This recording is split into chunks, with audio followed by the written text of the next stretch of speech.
I know we're a little over a week removed from Thanksgiving, so excuse me if this is a little out of line, but I gotta ask you guys a question because I've been chastised about this for quite some time, and I'm not ashamed of this, but I need more insight. Maybe I am in the minority here, okay? How long is too long for Thanksgiving leftovers?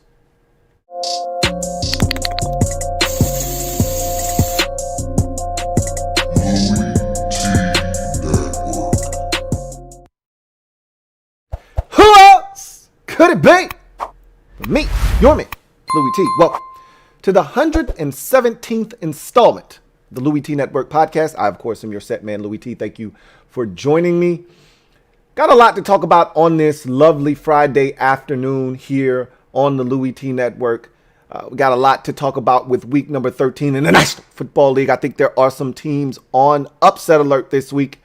And look, I don't know if these upsets are going to come to fruition or not, but they should be on high alert this week. I think there are a number of teams that could easily fall prey and succumb to a team that a lot of people don't think are going to win in week 13. So we'll talk about that a little bit later on when we get to my money picks of the week.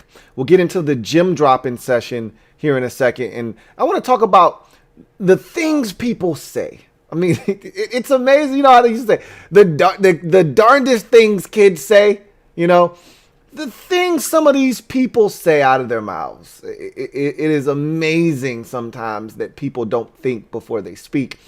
And sometimes it's not malicious. Other times it is.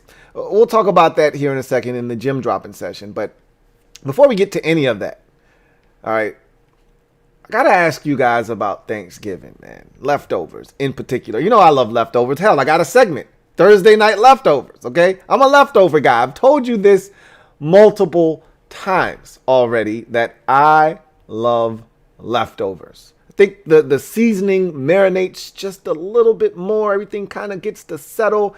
If you heat it up just right, are leftovers. Sometimes better than when you get it fresh. Now, that's not always the case.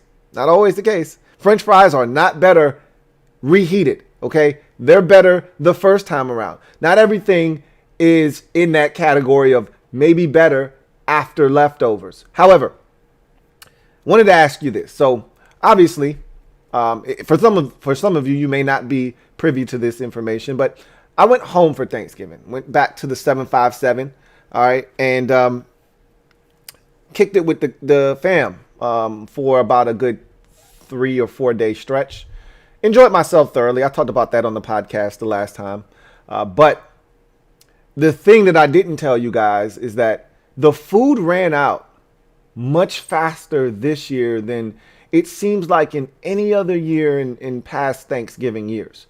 Now, here's the thing that is unique on my side is that everybody doesn't partake in vegan dishes, okay? So we've got the vegan side of the table and we've got the meat eater side of the table. So all of the meat eater stuff for the most part was done after a day and a half, which is insane to me, okay?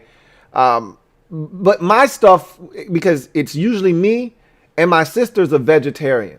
So she doesn't eat meat, but she doesn't have a problem with milk or eggs or anything like that. So she's not really eating my mac and cheese. She's eating my greens.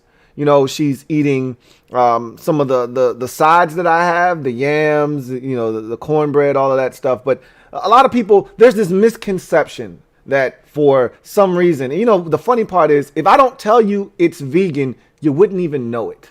You know, that's the funny part. As soon as you tell somebody something's vegan, oh my God, I'm not messing with that. It's going to tear my stomach apart, you know, to pieces. And there's this it's going to taste terrible because it's vegan. If I don't tell you it's vegan, you wouldn't even know that it's vegan. That's the funny part. But anyway, everybody in my household knows, and everybody in my family knows that I'm vegan. So they know that if I'm eating it, it's vegan. So they usually just stay away. Okay, if there's an alternate option, they indulge in that, which is fine by me. More food for me. Okay. However, the yams, they're universal because I make them, they're vegan, but they taste, again, you wouldn't know that they were vegan if I didn't tell you. So they destroy the yams. Those were gone. We made rolls. They were vegan, of course. Those were gone. Needless to say, all of the things that I needed to really make my plate whole were gone. Now, I made more yams once I got home, and I had macaroni and cheese. I had greens left. There was no stuffing this year. I made my own cranberry sauce this year. I was proud of that. Anyway, long story short, a lot of the items that are usually left weren't left this year. My vegan meat was decimated. That was really my fault. Okay, but anyway, long story short is, how long is too long on Thanksgiving leftovers? For me, I'm not satisfied unless I get a week and a half out of my Thanksgiving food.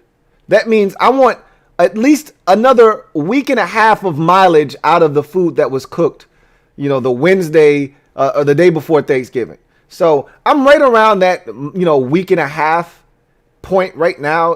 Thanksgiving was last Thursday. The food was cooked on Wednesday for the most part, the day before Thanksgiving. We're now at about 9 days out. So I'm getting to that point now where I'm getting, right at the end. I'm running out of just about everything, and I'm where I should be. And so but I had to make things again. I had to make some more vegan roast. I had to make some more cranberry sauce. I had to make some more yams so that the mac and cheese and the greens and the cornbread would run out, because I had leftovers of all of that stuff. So how long is too long on Thanksgiving leftovers? I told you I was listening to the Monday night telecast a couple of weeks ago, and Steve Levy was like, yo, I can only do Thanksgiving leftovers for one additional day, and that is it. And I'm like, that is blasphemy. Okay, that is crazy talk. You're an alien. Get out of here. Somebody check him for alien parts, whatever those are. Maybe I'm in the minority. So if you're out there and you have an opinion and you feel strongly about this, you're definitive about this, leave a comment. Hashtag LouieTLive. Leave a comment. I want to know, how long is too long on the, are you even a leftovers guy or gal out there? Maybe you're not. I know my girl, she's not a big leftovers person. She might eat them one day, but she's looking for something else to eat, rather quickly. And I'm like, we're not cut from the same cloth. And that's okay. Leftovers aren't for everyone. I'm telling you, the last two plates, yesterday and the day before yesterday, were the two best plates of Thanksgiving food I've had in ages. Perfectly reheated. Every portion was perfectly sized, and everything was spectacular. Much better than on Thanksgiving. You know what? Let me say this. I don't know about you, but seems like on Thanksgiving at our house, in our household, whether it's at my mom's house, at our house, wherever, we're partaking in Thanksgiving dinner. Seems like the build-up is so great. And when you finally put that plate together, it doesn't live up to the hype for me. Never does. Because we seem to wait too late to eat. Now, we eat early in the day. For most people, 4, 5, 6 o'clock is when you eat Thanksgiving dinner. We don't. We eat Thanksgiving dinner around, 12:30, 1 o'clock. As soon as that first game kicks off, we're usually eating sometime in the first quarter. We didn't eat until the third quarter of that game. Needless to say, my stomach, the front of it was touching my back. All right. We were starving. My sister was starving. I was starving. My dad was getting to the point where he was starting to bitch and complain. We were getting kind of late in the game. And because I was so hungry, I don't think I really got to savor the food. And I think that's why it tastes a little bit better. Plus, it gets to marinate. As I mentioned, leftovers are great because everything kind of gets to settle. And then you get all of the flavors. Everything is right there. Your taste buds get to pick out every single different, seasoning and everything. Everything just tastes so much better, when you reheat. Anyway, I think Thanksgiving feasts are overrated. I don't think the food is overrated. I just think the build up to when you get that first plate, I think that's overrated. Anyway, let's see if I got one comment here. So Kevin says, 1 week. Cold stuff like cranberry sauce can stretch for 2 weeks, and I eat that stuff by itself. I don't even usually put that on my plate. You're right. The cold stuff, like I made something new this year, pineapple shortcake. You know, that can survive in the fridge for ages, you know? So, it just depends. Like you said, the cold stuff can last in the fridge a lot longer. Stefan Thompson says 3 days for me. 3 days isn't bad. You know, that's not a bad number. So, you know, look, there we have it. Okay, I see some of you are complaining. You want to talk about football. All right, I just had to get that off my chest. All right, so now let's get to the Gem Droppin Session, shall we? Okay, I hear you. Let's go. Let me drop this gem on your melon. Open your mind, let your conscience be free. You're now rolling with your man, Louie T double E. Let me open you up. Just thinking a little bit. So, I was watching the Wednesday evening football game between the Ravens and Steelers, and Chris Collinsworth had a comment that in the moment I said, if I were him, probably wouldn't have said that, but maybe nobody's watching and no one will even care. Come on, dude. This is 2020. Everybody's watching and everybody cares. So Chris Collinsworth, and this was a throwaway line for him. This wasn't malicious, okay? What Stephon Tuitt said was malicious. Okay, we'll get to that in a second. But Chris Collinsworth didn't mean anything by this. He just didn't pick the right words to say. Now, the things people say sometimes are amazing because I don't think in the moment when they say them, they realize the impact and the backlash that is coming. And before you know it, these guys or gals are moonwalking like Mike Jackson in '83, you know, on Motown. All right. I mean, it's amazing how fast they backtrack sometimes. I'm one of those people, if you say something and you mean it, it is what it is. You know, take your medicine. Anyway, Chris Collinsworth on the broadcast said, man, you know, we were going around town in Pittsburgh and I was amazed at talking to some of these females, man. I was just blown away by how much they knew about the game of football. It was crazy. And he thought he was having some kind of revelation moment with the viewer. Like, wow, females know football? I didn't know this. And so, of course, every female that was watching and those that weren't, that just got wind of it, were offended. Look, he didn't mean anything by it. But look, this is 2020, dude. This is not 1983. Females love football just as much as males do. My sister is a massive Atlanta Falcons fan. Can tell you anything about the Falcons, and hell, she watches other games too because she's around my dad, she's around myself, and we watch all the games, so she's sitting there partaking in it as well. She can tell you about just about any penalty. She can tell you about it just about any player. My sister is dialed in, okay? So for you to sit there and say, wow, these females here in Pittsburgh, man, they know a lot about the game. It's insane. No, it's not insane. That's not uncommon, Chris.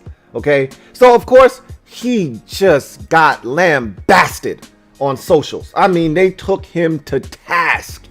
I don't know if he's big on social media. Probably not. Anybody that's usually up there in age, they're not really big on socials. There's some guys that get it. You know, like Gil Brandt is like 185, and he's very active and he gets it on socials.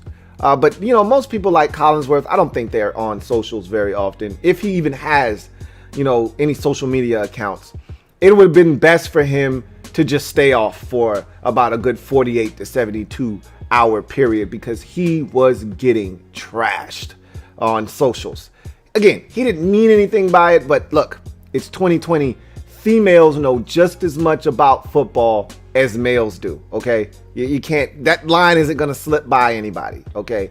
And so in that same game, Stephon Tuitt went to IG because he wasn't playing to not only root his teammates on, but maybe a little little salt in the wound, so to speak. He knew the Ravens were understaffed and undermanned, and that they were going to have a tough uphill battle to climb if they were going to beat the Steelers. And so Stephon Tuitt took to IG to wish his teammates luck, and he said, hey, guys, go ahead, pad your stats in this game. Should be an easy one. I'll be back next week against Washington to catch up with you guys. Stephon, let me ask you something. Did you really think that that was a good idea to post that on socials before the game against your most hated rival and for the rest of the world to see? Let's think about that. One, Mike Tomlin's your coach, and generally he doesn't want to hear that shit. That's number one. Now, if you do that in your locker room behind closed doors, nobody else hears about it, who cares? All right, you should be confident. Not on socials, though. Not exactly the place you want to do that. That's number one. Number two, the Ravens don't need any of your motivation. They don't need any bulletin board material. Well, it's kind of close to kickoff, but still. Don't really need the added extra motivation or fuel to the fire, okay? They're a good enough team as is. That's number two. Number three, the disrespect in that comment, not only to the Ravens, but to your future opponent, Washington. That was ballsy. I'm pretty sure Mike Tomlin had something to say to Stephon Tuitt after those comments. Pretty goddamn disrespectful if you ask me. But we'll see. I can tell you this. I don't think Stephon Tuitt will be having many more posts about future and current opponents moving forward. If I had to take a guess. And then the comments to end all comments, to take the cake, if you will. Old Jerry Jones, the owner of America's team. Man, oh man. No one knows how to put their foot in their mouth better than Jerry Jones. This was a classic right here. So every week, Jerry Jones takes to a radio station in Dallas, and it's almost like the Jerry Jones show. Every team, has a relationship with a local radio station affiliate, and you can either make your coach available, or a player might be available. I remember in this area at one point, the Jim, they used to have the coaches show, and Jim Zorn would be on the radio on I want to say it was ESPN 980. He would be on the radio, and every coach used to have a little spot, but Jim Zorn was the one I remember in particular because he was awful. But anyway, usually you get a player or two. I know Tom Brady used to do a radio spot every week in New England when he was with the Patriots. You get that just about everywhere. You get a player. I know Morgan Moses does a spot here every week. And so you get that everywhere. Well, in Dallas, it's not the coach. It's not any of the players. It's the owner, which is odd.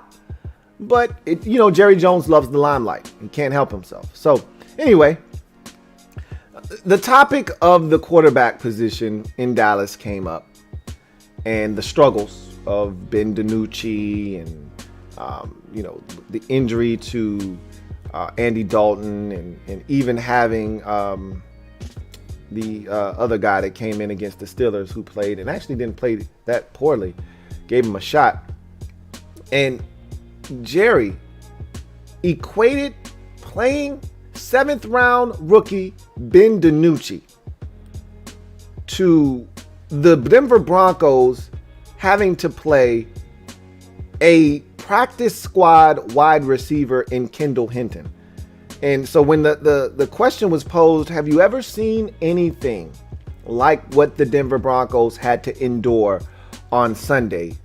Jerry's response was, well, honestly, the Denver Broncos having to play Kendall Hinton isn't that much different than us having to play Ben DiNucci. What? What? Did you just say? Say what? What did he just say?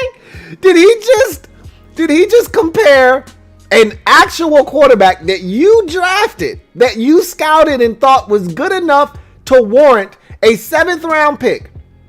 Did you just compare that, him going into the game and having to play, to the Denver Broncos snatching up a guy from a department store who was working in like Macy's a month ago that was on their practice squad, not as a quarterback, but as a wide receiver, that they had to get prepared the night before to go out and play in a game in which he went 1 of 9 for 7 yards and 2 interceptions?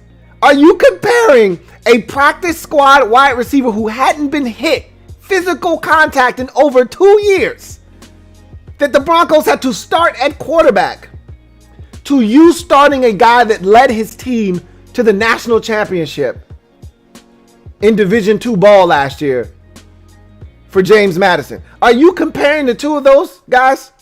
Because those situations couldn't be more different. What an idiot Jerry Jones is. I swear this guy just doesn't get it. If I'm Ben DiNucci, I'm like, you know what, Jerry? F you, man. F you, okay? F you, F the offensive line that you put in front of me. And you know what? You guys can kiss my ass, okay? How about that? You put me in a pretty bad spot. So don't talk to me. And this coaching staff, by the way, they stink. I can't believe that he had the audacity to say that. But Jerry Jones is a clown. What do you expect? If you want to know why the Cowboys routinely underachieve year in and year out, look no further than Jerry Jones.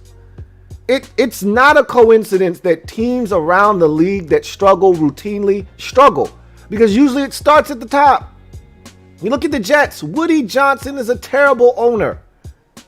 You look at the Cowboys, Jerry Jones is a terrible owner. You look at the Washington football team, Daniel Snyder is a terrible owner.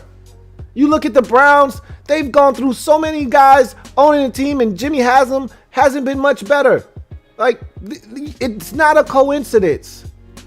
When the Raiders were struggling, Al Davis got senile and old, and you're like, man, what he once was one of the greatest NFL owners. He's been reduced to a shell of himself. Now he's running the Raiders organization into the ground. When he passed away, and God rest his soul, and his son took over, I said that's the best thing that could have happened to the Raiders organization, is that the son takes over and he wants nothing to do with the football operations. He just wants to run the organization. So he's going to allow football guys to take over. That's why he hired Gruden and gave him a 10-year, $100 million contract. And they go out and get Mike Mayock, and you see they've turned things around. But again, when you look at the bad organizations, it's not a coincidence that they struggle, because it starts at the top. And boy, Jerry Jones, man, is he a piece of work or what? Anyway, I digress. The things people say sometimes never ceases to amaze me. And I'll throw this last caveat out. College football this year has been an absolute abject disaster, okay? Honestly, I don't even know why they're still playing games. I mean, I've never seen anything like this 2020 college football season that they've charaded in front of us, as a college football season, because it's not. I mean, Ohio State is literally one game away from cancellation, from not being able to participate in the Big Ten championship game. Michigan is like, well, yeah, we might not be able to play that game against Ohio State. They stink. They don't want to play any more games. They just canceled their game against Maryland this week. And, most people are thinking, Michigan hates Ohio State so much that they would love to cost them a trip to the Big Ten championship, which would in effect all but cancel any opportunity for them to play in the national championship game. And so that's a farce. When you look at the way everything's set up, you got guys opting out. I told you this was going to happen. I told you this was like Rashad Bateman, one of the best wide receivers, said, you know what, Minnesota, we stink this year. I'm done. I'm going to start preparing for the NFL draft. And like 15 other guys decided to follow suit. Like, it's a joke what some of these teams are putting on the field right now. Like Penn State, they've struggled so bad this year because they're not the same team. It's not the guys that they run out and recruited. It's not a normal year. At this point, I'm laughing at the product that they're putting on the field in a lot of these instances. You know, bless the heart of the guys that are going out there that don't have to, that are probably going to be playing in the NFL next year, that are still out there giving it a go for their team. But most of those guys that I'm referencing are playing on teams that are good. You know, if your team is 1-4 right now, you're thinking, what the hell am I doing right now? Why am I doing this? I'm just going to start preparing for the NFL. College football is a mess. It really is. I really don't know what else to say other than I don't really even know how to feel. My team right now is number 2 in the country, and it doesn't feel like it. It doesn't feel like it. It feels like if we win the national championship this year, there'll be an asterisk. Look, I'm going to take it. I'm not turning it down if we get it, but it'll be an asterisk next to it. Like, no one will respect what you did in 2020. I don't really know what to make of this 2020 college football season, honestly speaking, at this point. But anyway, I digress. Let's get to Thursday night leftovers. And look, there are no Thursday night leftovers, but there are some Wednesday night leftovers. And I know some of you are like, look, Louie, enough with the leftovers, bro. No. We're not talking about food anymore, man. Relax. We're talking about leftovers from the Wednesday night Ravens-Steelers game, okay? So just a couple of things. You know, I don't have much here because, again, we talked about most of these items on Wednesday after the game. I've touched on a few more of them on various shows, whether it be a Washington show because, you know, Washington plays Pittsburgh this week, or on the roundtable discussion I talked about, you know, some of the Ravens issues. But nonetheless, there's a couple of things just to kind of mull over quickly, and then we'll get to my money picks of the week. But I did want to talk about a few things. Number one, biggest takeaway from the game, the biggest thing from the game is the injury to Bud Dupree. Oh, what a awful situation that is. Guy playing on the franchise tag, having a tremendous season. I think he was up to 8.5 sacks. Tears his ACL, done for the year. This late into the season puts him in a position where he will be nowhere near ready to go when free agency gets underway, or, you know, hell, I don't even know if this guy will be ready for training camp, you know, next year. So the thought is he more likely than not will have to start on IR or on the PUP list to begin the season next year. And who's going to pay him top dollar now? Like, who's going to break this guy off with what he was looking for, which was a long-term deal? You know, that's the part that really sucks here is, what if he's never the same guy after this? He never got his bread. And so someone's going to give him a prove-it deal next year. He may not get it until, you know, September. You know, someone may not want to guarantee him a veteran salary before the season starts. So they might not sign him until after the season starts. So they're not guaranteed and tied to him in case things don't work out. They can cut bait and not have to pay him, you know, his full salary for that season. So there are a lot of intricacies here with this situation. One thing's for certain, it stinks all the way around. It stinks for the Steelers because he was the perfect tag team partner for TJ Watt on the opposite side. Now, if I'm going against the Steelers, TJ Watt will not see in obvious passing situations. He won't get to see a singled up situation at all. He won't see the light of day in a singled up matchup. It's double teams galore for him now if I'm playing against the Steelers, because to me, he's the only guy that can hurt me as a pure pass rusher. They've got other guys that can win.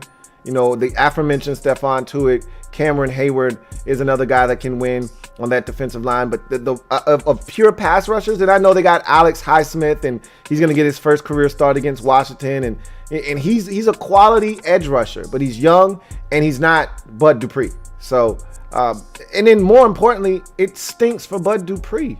Here's a guy that was on his way to a massive payday, and now he'll be lucky to even get $5 million on a 1-year prove it deal next year because of the uncertainty of his injury and how he's healing up. So it's just an unfortunate situation all the way around. Hurts the Steelers this year, hurts Bud Dupree into the future. Tomlin chews his team out is the next leftover from Wednesday's game. And he should have. That was a really lackluster performance, kind of sleepwalking through the game. They knew the Ravens were shorthanded, and they came out and they played down to the Ravens level. They should have dominated that football game. The Ravens shouldn't have even had a chance. And then they get a lucky touchdown at the end with Trace McSorley hitting Hollywood Brown. Hollywood! For like what felt like a 70-yard touchdown. It's probably more like, the ball was in the air so damn long, it felt like it was a 50-yard pass, but it was probably more like a 55, yard touchdown catch and run. But whatever the case may be, that game ended up being 19-14. They were in a dogfight. They had to convert. Ben threw up one of the most improbable third down passes you will ever see, and somehow James Washington came down with it and kept that drive alive and allowed them to essentially run out the clock. Without that completion on third down, they got to punt the ball. Now, I don't think they were going to score again, okay, but they would have had to punt the ball, and the Ravens would have had the football with a chance to win after being thoroughly dominated, but the scoreboard not indicating it. So Tomlin had every right to be frustrated with this team. Generally, you don't get the kind of wake-up call that the Steelers got in that game without a loss being attached to it. But because the performance was so lackluster, I think it may have served the purpose that Mike Tomlin needed it to serve, which is, look, you can get your ass beat on any given Sunday, Monday, Wednesday, Thursday, whatever the hell day, Tuesday. Shit, games are being played on every day of the week this year, it seems like.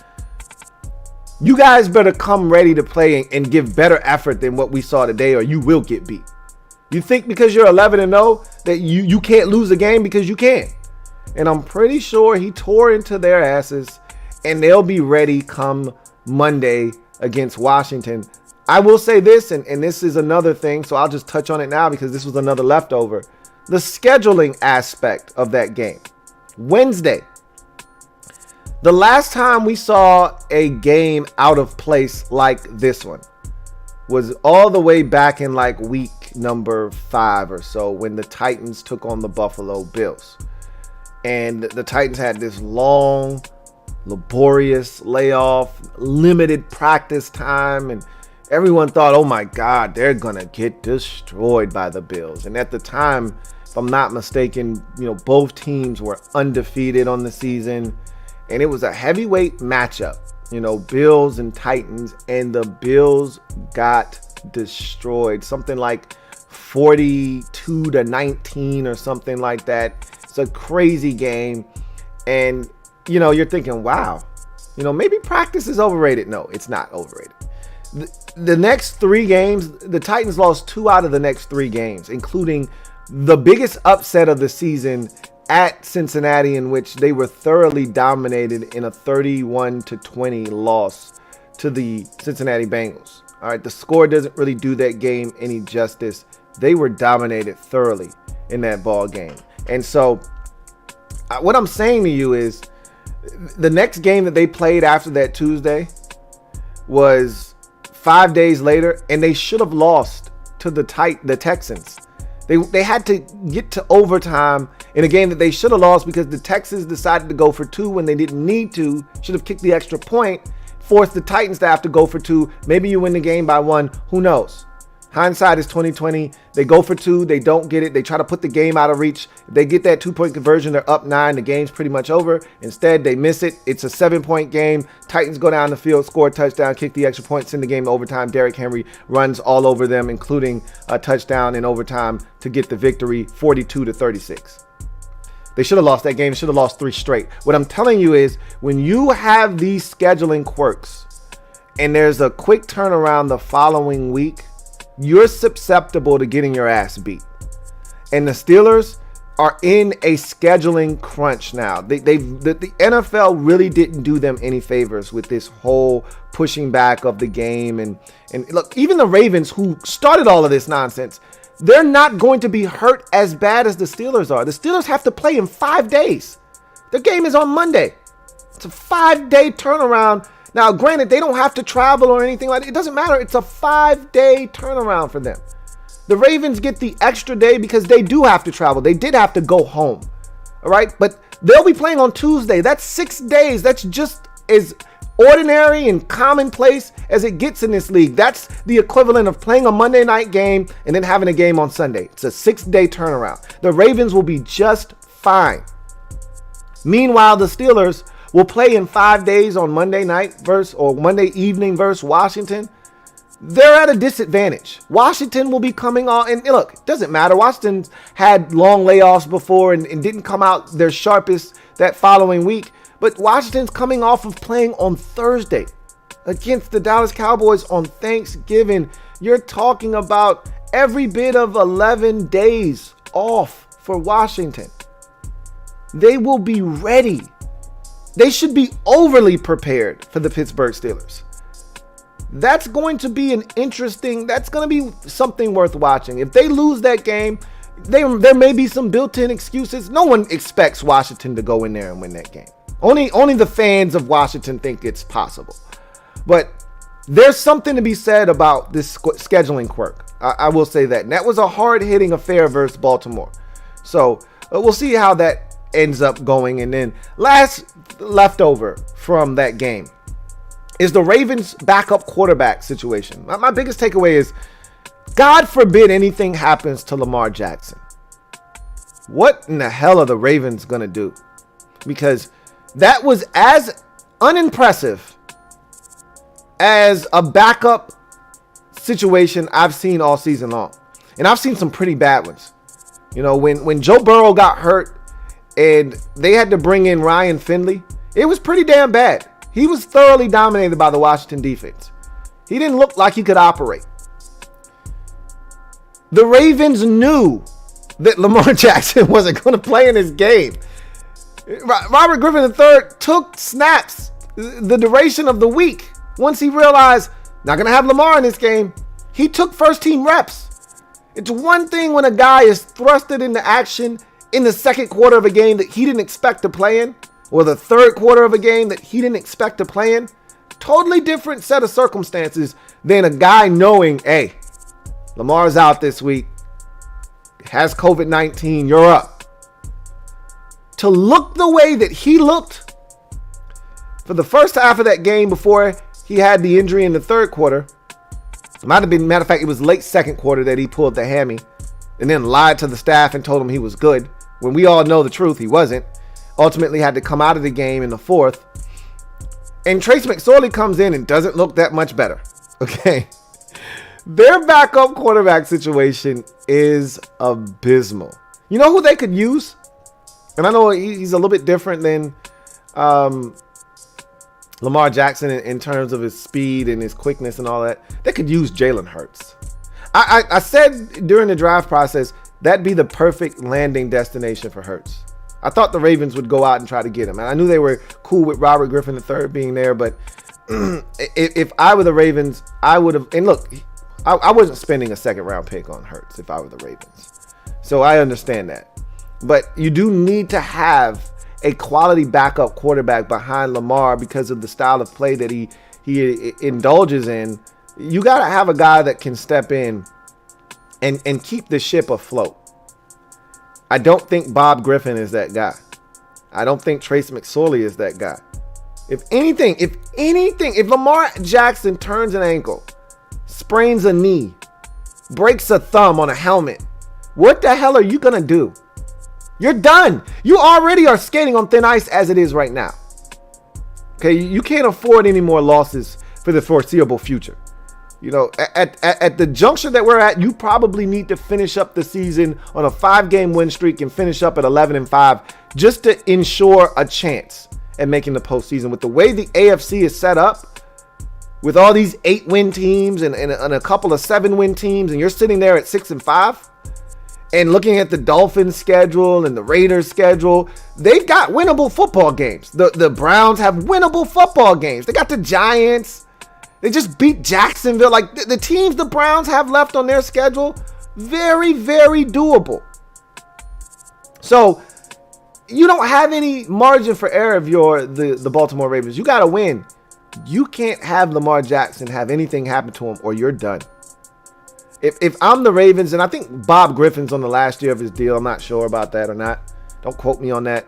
If I'm the Ravens, I'm looking to upgrade the backup quarterback position because what you have right now, simply not good enough. And so, with that, we're going to get to my money picks of the week. Money, yeah, yeah. Money, yeah, yeah. Hey, that's a good pick.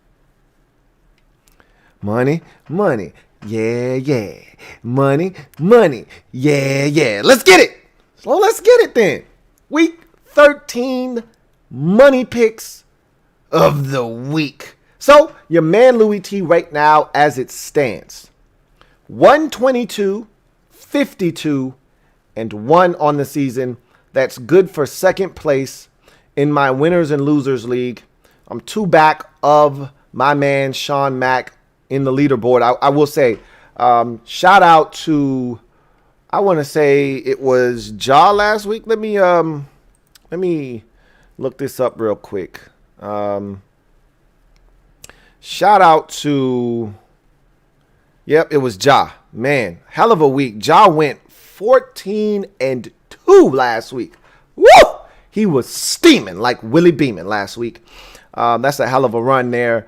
I got some work to do. I was 12-4 last week. Not bad at all, but it ain't 14-2. That's for damn sure. So this week there are 15 games on the slate. Last 2 bye weeks take place this week, and from this point forward, we'll have every single team playing in a 16-game slate the remainder of the way. So I don't remember buys being this late in the season. Usually we get all the buys out of the way prior to Thanksgiving, and then after Thanksgiving, we got all the teams playing in 16-game slates moving forward. But Tampa Bay and Carolina still had a bye to take care of, so both of them are off this week. So 15-game slate, and I'm 11-1 on my survivor picks. I gave you last week. I don't think I actually gave out picks because I was on my bye week, but Cleveland over Jacksonville, man, did I have to sweat that one out last week. Was my survivor pick. Gave you the Browns on the road against Jacksonville. They got it done 27-25. So I am now 11-1 on the season in my survivor picks, and I look to keep that trend going this week as well. Let's get into the picks, though. We start on Sunday. No Thursday night game, obviously. That's been moved to Tuesday. So the schedule this week is as wacky as it's been. Mike Tirico had a great line. First of all, how good was it to hear Mike Tirico twice last week? He should be doing NFL games, my God. Now, I'm a Notre Dame Fighting Irish fan, so I get him on Notre Dame games. So I get my fix of Mike Tirico. But how good was it to hear him on Sunday night? Bears and Packers. How good was it to hear him on Wednesday afternoon for Ravens and Steelers? Mike Tirico was born to do this. At the NFL level, they've got to get him doing these games. And I don't know if they're trying to, intermingle him in and get us prepared for them to kind of work him in and allow Al Michaels to kind of just fade to black a bit. I don't know what's going on here. But that's 2 games in a row that we didn't hear from Al Michaels. Is he getting a little bit? Al Michaels is old. I don't think you guys realize how old Al Michaels is. Al Michaels is up there in age. Let's look him up. I'm going with 83 years old. Al Michaels is old. A lot older than a lot of you probably think. Let's see how old Al Michaels is. I'm going to go with 83 years old.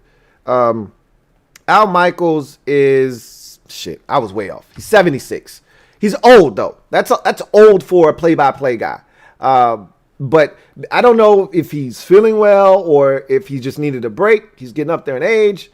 Whatever the case may be, we got Tirico, and I absolutely loved it. Anyway, I digress. Saints at Falcons. NFC South family business. You know how the family do it. This is the first sound the alarm upset alert game. If I were the New Orleans Saints, I would be on high alert this week. This Falcons team, we know they're dangerous. The first win of the Taysom Hill stretch when he made his first career NFL start came against these very Falcons at home about 3 weeks ago. And he got the job done. I thought he actually looked good in that game. I don't really know, however, if he's going to be able to pull that trick twice on these Falcons. They looked damn good last week, obviously tearing the damn Raiders out the frame, 43-6. They were exceptional last week. And so I don't know if that carries over. You'll get Julio and Todd Gurley more likely than he's in all true men, yeah, baby. I think they'll get both of them back this week. And that would bode well for Atlanta's chances. The Saints are playing hot football. Ever since that 1-2 start, they've ripped off, what is it now, 8 in a row? I think they're 9-2 right now. So they're the hottest team in the NFC by far and away right now. And I don't know if they're going to be able to sweep the Falcons or not. I'm not going against them. I'm not betting against the Saints. But, it would not shock me if the Falcons got this one done. I think the Saints are due for a stinker. They're due for a letdown. But I'm not willing to pull the trigger. I'm bitching up right now. Give me the Saints on the road because I just don't trust the Falcons. I told you, I don't know what to do with the Falcons anymore. And if I go out on a limb and pick them, they're going to shit all over me and they're going to lose the game. So I would feel much better if the Falcons won and I didn't pick them. That way I won't feel bad if I do go out on a limb and they let me down again because I've just had too many technical difficulties with them this year. Just give me the Saints. I just feel more comfortable doing that. If I get it right, cool. If I don't, all right, fine, whatever. So Cleveland at Tennessee. This is an interesting game because it's like looking in the mirror, so to speak. You got two teams that rely heavily on the ground game. You got two teams that play quality defense, but not the kind of defense that knocks your socks off. I think the Browns are a little bit better than the Titans in that department and category because they have Myles Garrett, who they will get back from COVID-19 protocols this week. So that will help them at the end of the day. I just don't believe in Baker Mayfield yet. I don't believe in the Cleveland Browns offense either. And I believe in the Tennessee Titans and their offensive attack. And so what it'll really come down to is who stops the run better, who puts pressure on the opposing team's quarterback to have to go out and win the game. I trust that Tennessee's running game will be able to sustain itself against the Browns defense. I think the Browns may be able to run it against Tennessee's defense as well. But at the end of the day, if it comes down to the two quarterbacks, I trust Ryan Tannehill more than I trust Baker Mayfield. And that's why I'm going to stick with the Tennessee Titans in this ball game to get the win over the Browns. I told you, I'm still not sold on the Cleveland Browns quite yet, even though they're sitting there at 8-3 and sitting pretty. And again, with games on the schedule left against the likes of the Giants and teams like that, you feel good if you're the Browns. But I don't know if I trust the Browns. I don't. So give me the Titans on at home. Detroit at Chicago. I'm putting my theory to test. I've long said that when you fire a coach in season, there's a 1 week bump that you get from firing that coach. We've seen it over the years, whether it's the Dolphins firing, Joe Philbin and Dan Campbell, who didn't know if he was coming or going in that game versus Tennessee the next week. They won the game, okay? We saw it this week, or not this week, this year with the Texans, who were funky. All right, they fire Bill O'Brien. Romeo Crennel comes in. They beat the Jaguars the next week. We saw it again with the Falcons. They were winless on the season. They fired Dan Quinn, and they promote Raheem Morris, and he wins the following week. And not only does he win the following week on the road against Minnesota, but they win their next 3 out of 4, and it should have been all 4 if Todd Gurley falls down at the 1-yard line and is allowed to kick a walk-off field goal. So we've seen it this year where a team fires their coach in season and they get immediate results. I think we're going to see it again here. All right. The Chicago Bears, this is the only thing that I think could save the Bears, is that their head coach, Matt Nagy, challenged them after they got embarrassed on Sunday Night Football by the Green Bay Packers. He said, have some personal pride about yourself. To his coaches, to his players, he says, look, and he feels the heat. We talked about this on the last podcast. He feels the heat. His seat is getting warm. And when the old adage, shit rolls downhill, So he feels that heat and he's passing it down to his coaches and his players. We'll see how they respond to that. They've been challenged. Let's see if that challenge is accepted this week. I just know this. Matt Patricia was a lame head coach.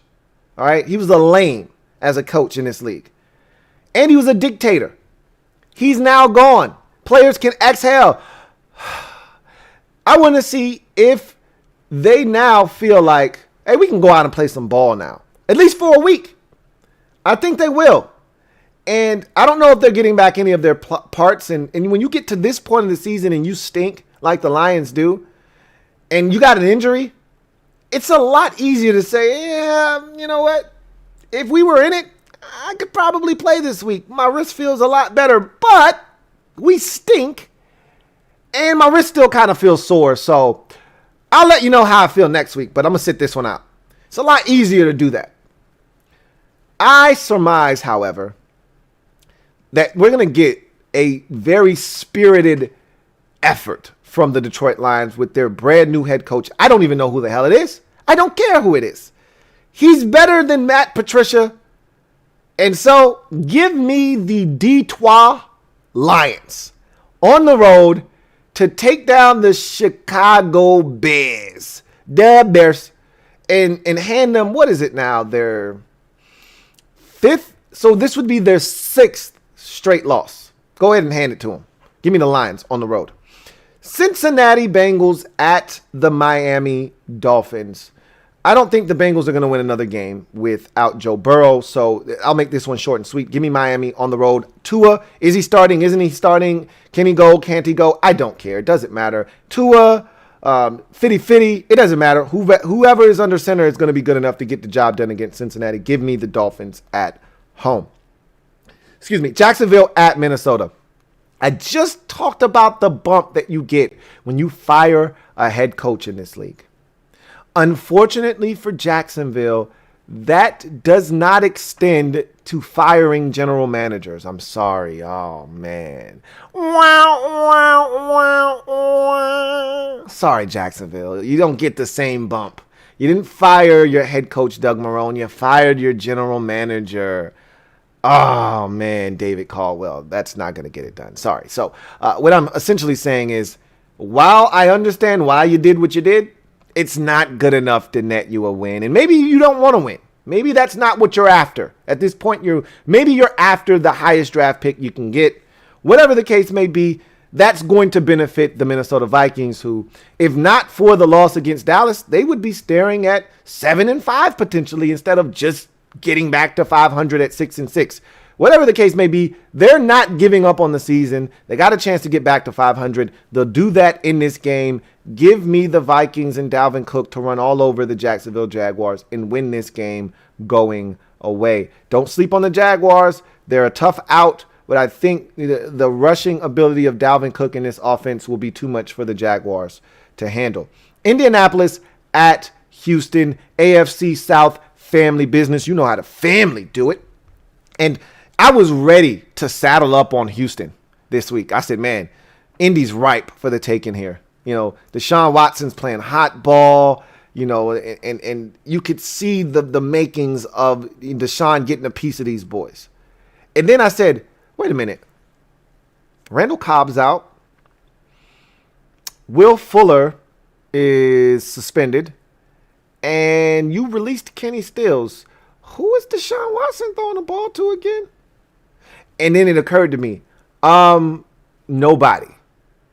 Hey, if you want to throw Brandon Cooks out there, be my guest. That is not enough to get them to win. Hey, Kiki QT is cute.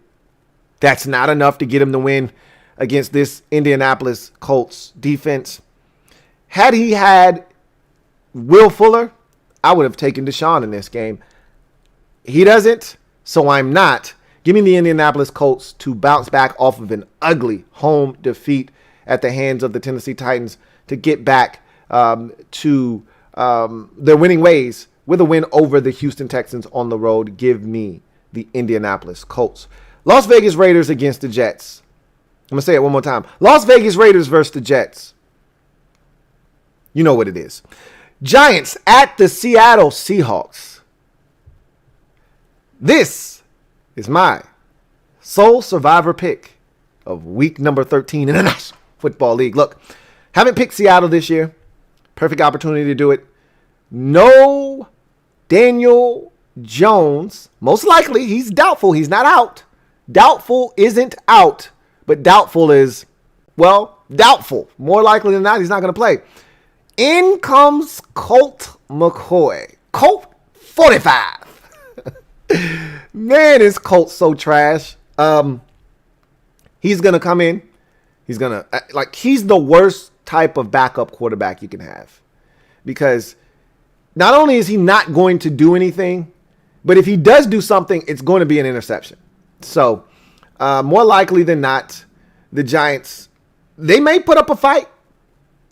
They're not beating the Seattle Seahawks. They could win by 1. They could win by 21. They're going to win the game. Give me Seattle at home to take down the New York Giants. Rams at the Arizona Cardinals. NFC West family business. If these two teams say they ain't did it, then they ain't did it. But if they did, well, that's family business. And, the Rams have been doing a pretty good job of handling family business this year, with the exception of the San Francisco 49ers. Well, guess what? They've already gotten those 2 games out of the way. They don't have to worry about the big bad 49ers anymore. This Arizona Cardinals team, they're hard to figure out. One week, you're like, man, they're dangerous. Don't want to see them in the playoffs. And then the next week, you're like, the playoffs? Playoffs? I just hope they win another game. They were awful last week against the New England Patriots, were the Jets or the Cardinals. And it's not the first time I felt that way about them this year. Bottom line is, in games in which teams can get after Kyler Murray, this team has struggled in the Arizona Cardinals. Who better than Aaron Donald and Leonard Floyd and Michael Brockers and company to get after Kyler Murray? I think he's going to struggle against the pressure that the Rams are going to present. I think he's going to make some mistakes. And I think they're going to lose the game. Give me the Los Angeles Rams to take down the Arizona Cardinals in Arizona on Sunday. New England Patriots at the Los Angeles Chargers. This might be the worst game to pick. Not the worst game to watch, the worst game to pick of the weekend, because you've got a team in New England who, to me, they just stink. They do. But they are well coached. They don't make mistakes. They don't beat themselves for the most part. And they fight like hell. And then you got the Chargers, who don't know how to win. They don't mind beating themselves, but they're a better team. Boza had a ridiculous game last week against the Bills. If I'm picking this game, I'm thinking he's going to tear Cam Newton a new one in this game. They can't block him. And they're good enough to win, but they just don't. They don't. But the Patriots, they're not, I just can't see them winning this game. I don't see them winning this game. And I think it's going to be a defensive struggle, and I think the Chargers are going to force more turnovers of the Patriots than the Patriots do of Justin Herbert. Therefore, give me the Chargers at home. I'm probably going to regret that, but I'm taking the Chargers at the crib to down the New England Patriots. Philadelphia Eagles at the Green Bay Packers. Sound the upset alarm. Look, I don't think it's going to happen. All right, but just when you think the Eagles are dead, every single time we do this, these bastards rise from the ashes. Now, I personally think they're dead. I do. I don't like what I see out of Carson Wentz. I think their head coach is right now going through a mid-coach crisis. Like, he doesn't really have an identity right now. He doesn't know, should I run it? Should I throw it? Should I put in Wentz? Should I put in Hurts? Should I go for 2? Should I kick the extra point? Should I go for it on 4th down here? Should I kick the field goal? He doesn't know what the hell he's doing right now. He doesn't know if he's coming or he's going. He's always had this, though. The difference is now you're losing. This is the funny part about Eagles fans. They're bitching and complaining about Doug Peterson. Oh, my God, he's terrible. He's been doing this shit. He's been doing this. He's been going for it on 4th down. He's been going for it. 2-point conversions. He's been doing all this shit. Oh, we're not running the ball up. He's been not running the damn football. This is what he does. You're just losing games now, so now it's magnified. Aaron Rodgers and company could give two shits about the issues and struggles of the Philadelphia Eagles, and they're going to win the game. But I remember, it might have even been last year, on a Thursday night, early in the season, where I said, well, Eagles are in trouble. They've started out the season 1-2. And they're going to fall to 1-3, or they might have been 1-3, and they're going to fall to 1-4, and the Packers got them on a Thursday night, and they're going to beat them. And Philly went into Green Bay and beat Aaron Rodgers and the Green Bay Packers. And I said, wow, you dirty bastards. They're capable is what I'm trying to tell you. They're fully capable of winning that game. But they won't. Give me the Green Bay Packers to win that football game and stay atop the NFC North division. Denver Broncos at the Kansas City Chiefs. This is your Sunday night football game. Can't say that I'm overly enthused. I am excited to watch Drew Lock coming off of his COVID-19 situation where he was out because of contact tracers, but not actually positive for COVID-19. We talked about what his mom had to say about that whole situation last podcast. Anyway, this is a weird spot because normally you play the Sunday night game and then you get a Monday night game and it's over. But we're going to play the Sunday night game. Then you're going to get a Monday afternoon game. Then you're going to get a Monday night game. Then you're going to get a Tuesday night game. So there are plenty of games after this Sunday night game, which is weird. But it's AFC West family business. And the Chiefs have done a really good job of navigating family business this year. They do have the one hiccup that happens to be their lone blemish on their record versus the Raiders at the crib. And that's why I'm going to sound the alarm. Sound that upset alarm, because if anybody knows how to play Patrick Mahomes, it's these Denver Broncos. It's family business. They've already gone to Denver and smacked these boys down once already this season. However, this Denver Broncos defense, man, when they show up and they show out, they're a tough group to deal with. All right. And I'm not saying that that's what they're going to do this game, but it wouldn't shock me if this game is a lot closer than people think. Ultimately, the Chiefs are going to win. Okay. But it wouldn't shock me if we go to the fourth quarter and this game is 20-13. Chiefs are up by 7. And then they run away and hide in the fourth quarter and win the game 30-13. And if you didn't watch it, oh, okay, they beat them up. But it wouldn't shock me if this is a one-score game heading into the fourth quarter. Anyway, I digress. Give me the Chiefs on Sunday Night Football to keep pace with the Pittsburgh Steelers and put themselves in position to strike should the Steelers slip up. Speaking of which, let's go to Monday. Washington football team traveling to Pittsburgh to take on the Steelers. You thought I was going to give you my prediction. You were wrong. I'm going to save that for my Washington Football Nightly show later on today. However, that's an interesting game. Sound the upset alarm. That is definitely a big upset alert game if I've ever seen one in week number 13 of the National Football League. I'll just say that. Buffalo, San Francisco, Monday Night Football. Sound the upset alarm. Woo! Another upset game, man. Buffalo coming off of a bye week. Or actually, they already had their bye week. But they took care of business last week. It was not pretty against the Chargers last week. But then again, that's what the Chargers are capable of doing to you. But they got the job done. They win the game 27-17. 8-3 right now. Pretty much got that division locked up. And actually, there are a few teams, the Saints, the Chiefs, and I think there was one more team, I think the Steelers, all capable of wrapping up their divisions with a win on Sunday. Now, I think in the case of the Saints, I think it's like a win and a loss by, somebody else or something like that. I don't know. I don't remember. I don't recall. But I know those three teams have a chance to lock up a playoff berth. And I think two of the three teams can lock up their divisions with wins. Whatever the case may be, Buffalo is getting close to being on that list of teams that can do some damage in their division. Now, Miami continues to keep pace, and they've got a very winnable game again this week. So Buffalo cannot afford to slip up here. But San Francisco is dangerous. This game will be played, remember, in Arizona.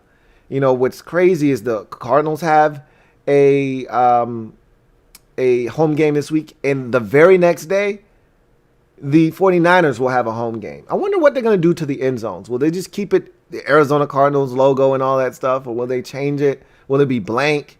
That's going to be interesting to see what they decide to do, how they try to spruce things up. Because, hey, after all, they're sharing their house. They've opened their doors to their fellow family member in the 49ers, did the Cardinals. And so now they're sharing the house. So why not let them decorate a little bit? They're going to be staying here for a little while. You might as well let them put up a few pictures, right? So it'll be interesting to see if they show them some love, or if they say, hey, look, man, we allowed you to move in. Don't get comfortable. Don't start unpacking your shit and putting it in our dresser drawer. Keep your shit out in your suitcase. You live out of your suitcase, all right? You don't have a hamper here. Here's a little plastic bag over here in the corner. Put your dirty clothes over there. And when you wash them, put them back in your suitcase. Don't get comfortable, okay? This is temporary. So we'll see what they decide to do. At the end of the day, San Francisco's capable of running the football, but let's not get out of hand now. What they did against the Rams was cute. They know the Rams. It's family business. The Bills look, they didn't have success the last time they went to Arizona. As a matter of fact, they had heartbreak. They'll be fine. All right. There's no PTSD left over from that heartbreak of the Hail Murray. They'll be fine. They'll go in there. They'll slow down the run. I think if they lose this game, you know why? It's because San Francisco ran for 215 yards on this Bills defense. Outside of that, they're going to be fine. Josh Allen is going to go out there. He's going to carve them up defensively, and they're going to get the job done. Give me Buffalo on the road to take care of the San Francisco 49ers. In Arizona, Buffalo Bills get it done. And then finally, Tuesday night football? Yeah. We could actually save that for Monday. I think we should. As a matter of fact, we could save those last two games, even though I already did one of them. We'll save those for Monday. It's podcast. So that's it for today's show. I do have some super chats. So I do want to knock those out before we go. So let's look at what some of you have to say. Got a super chat here from my man JP, John Perez. Says, first of all, thank you for the super chat. Greatly appreciate you. JP, as always, writes, I want nothing to do with college football unless it's the college football playoffs, because LSU is straight garbage can juice this year and everyone opted out. And you're not alone in that. LSU is 3-4 right now. They're not a good team. They're a shell of themselves. But a lot of their guys made it to the league. They had a lot of guys leaving. And then to make matters worse, you got a lot of opt-outs too. They're not the same team. And college football was a joke this year. It really is. Got another super chat here from King of the North. Thank you for the super chat, King of the North. Greatly appreciate you. King of the North writes, when will Week 13 picks be available to make? It's already up on the site. Knock yourself out. Have at it, King of the North. Thank you for the super chat. Silver V, thank you for the super chat. Silver Villains, greatly appreciate you. My man Silver V writes, I just have to ask your tape on the tomfoolery foolishness that happened in the fourth quarter of the Bills-Chargers game. Both teams had me shaking my damn head. There was a stretch in that ball game in which I think there were 3 straight turnovers. It was hot potato. Nobody wanted to hold on to the rock. It was insane. Turnover after turnover after turnover after turnover. I'm like, are you guys kidding me right now? Are we really doing this right now? They're like, yeah, this is fun. You don't think this is entertaining? Are you not entertained? I'm like, yeah, it's entertaining, but God damn it, can we figure some things out here? It was interesting though, because those turnovers, while it stopped them from coming back, it also kept the Chargers in the game. They were hanging around, but we all knew what it was. I will also tell you this. That Moss fella, that running back out of Utah, pretty damn impressive, man. Zach Moss is pretty damn good. He had a good game against the Chargers. Despite all the turnovers and the mistakes in the game by both teams, Boza was a beast. But, I thought that there were some standouts on the Bills side of things, too. And Zach Moss was one of those guys that really stood out for me in that ball game. But, yes, the fourth quarter was insane. Both teams had issues holding on to the football. It was interceptions. There were fumbles. You were like, what is going on right now? It was crazy. But you found a way to win, and that's the most important part. Got another super chat from King of the North. Double up. Thank you for doubling up, King of the North. Greatly appreciate you. King of the North writes, by the way, Lou, no need for all the suspense around the Skins game. Those of us who followed you for years know damn good well you're picking Pittsburgh. If you know, then you know, okay? As a wise man once told me, those who know, okay? So you just got to tune in, all right? And you know what? You're probably right, but you could be wrong. You could be wrong. But those who know, they know, okay? And with that, I'm going to glide to the side and allow you guys to enjoy your weekend. Go ahead and get it kicked off the right way. It's Friday. Pop the top on a adult beverage for me. Cheers in advance. I'm definitely looking forward to chilling this week because the week off last week put me in a position this week where I was back like cooked crack, but it also was exhausting. Not to mention the little guy is home now. You know the story of the whole COVID scare and him not going back to daycare. So he's home now. So now I'm working around the little guy. It's tough. It's an ass kicker. So I'm tired. I definitely am looking forward to this weekend and relaxing and catching up on a lot of things, including sleep. Anyway, that's going to do it for me, your man Louie T. I thank you guys for joining me. If you haven't already done so, what are you waiting on? Go ahead and subscribe to the Louie T Network for more great content. Turn on that notification bell so you don't miss a thing. And also hit that like button if you haven't already done so. I look forward to chopping it up with you guys a little bit later on in the weekend. Sunday, we'll have a game. Monday, we'll have a game or two. And Tuesday, we'll have a game. So you'll be seeing this face all up in your space quite often over the next 5 days or so. Should be a lot of fun. I can't lie to you. I am actually looking forward to it. Bart Scott. Can't wait. Until then, I'm your man, Louie T, signing off. You guys have a great weekend. Take care. Stay safe. And we'll reconvene at a later date and time. You guys have a good one. LouieTeeNetwork.